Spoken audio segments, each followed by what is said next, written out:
रजित जी ग्वालियर से। श्री हरिवंश। श्री हरिवंश महाराज जी, आपके चरणों में कोटि कोटि प्रणाम। महाराज जी, किसी न किसी कारण से असफल हो रहा हूँ, अतः मेरा मुख्य उद्देश्य परमार्थ की प्राप्ति है, लेकिन छोटे छोटे उद्देश्यों में जो असफलता मिलती है, भक्ति और असफलता के बीच सामंजस्य कैसे स्थापित करूं?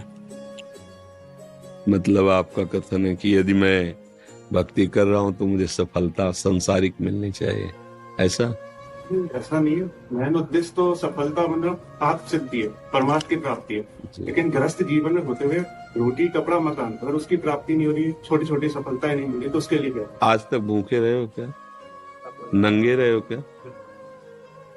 आप समझो, मेरे प्रभु जो है इतने करुणामय कि हम आप तो मनुष्य हैं, जो पशु पक्षी हैं, कीट पतंगे हैं, बहुत सी ऐसी योनियां हैं जिसको हम देख भी नहीं पा रहे, प्रभु उनको भी भूखा नहीं रखते। उनका नाम विश्वम्बर है। अब हमारी चाहतों की सफलता है। बात समझो, आपने जैसे सहज में कह दिया रोटी कपड़ा और मकान, तीनों से आप खाली नहीं हैं।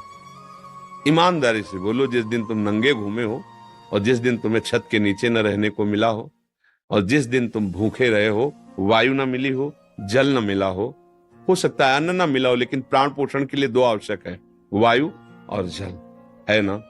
अब हमारी बात असलियत में, हमारी जो शरीर पोषण जीने की आवश्यकता है वो तो सबकी पूर्ति हो रही है। आप देख लीजिए, चाहतों की पूर्ति शब्द है। हम लोग क्या करते हैं कि असली ज्ञान को छुपा करके नकली बात बोल देते हैं, जिसमें सब हाँ में हाँ मिला दे। ये नकली बात है कि हमें रोटी कपड़ा और मकान तो चाहिए, पक्का प्यारे वो पशु पक्षियों को भी देता है। घोंसला बनाने की, आप देखो उनके घोंसले कैसे बने, आप बनाने में फेल हो जाएंगे। नहीं फेल हो जाएंगे?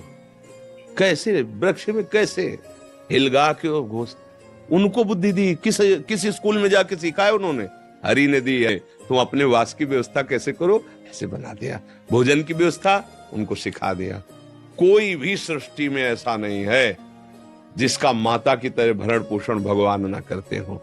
हाँ, अलग अलग जिनको जैसा भगवान ने।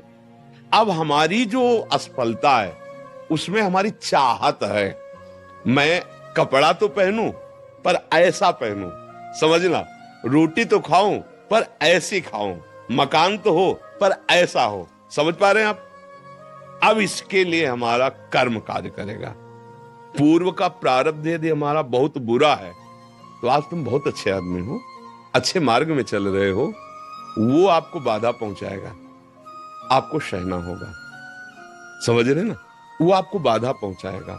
अब जो ये नाम हम आपको बता रहे हैं कि नाम जप कीजिए, धर्म से चलिए, वो युद्ध करेगा उस प्रारब्ध से, आपको वो गिरने नहीं देगा, आएगा। आप जो कार्य कर रहे हो उसमें सम्यक जो फल मिलना चाहिए नहीं मिला, आपको असंतुष्टता होगी, क्योंकि आपने ऐसे पूर्व में कर्म किए हैं। अब वो आपको बाधा पहुंचा रहे हैं, लेकिन आप भजन कर रहे हो ना, तो आपको निरुत्साहित होने नहीं देंगे।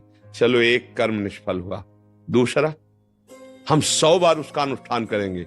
कितनी बार निष्फल होगा? एक दिन तो सफल होगा ही नहीं। निकल जाओगे, निकल जाओगे। सफलता तुम्हारे चरण चूमेगी।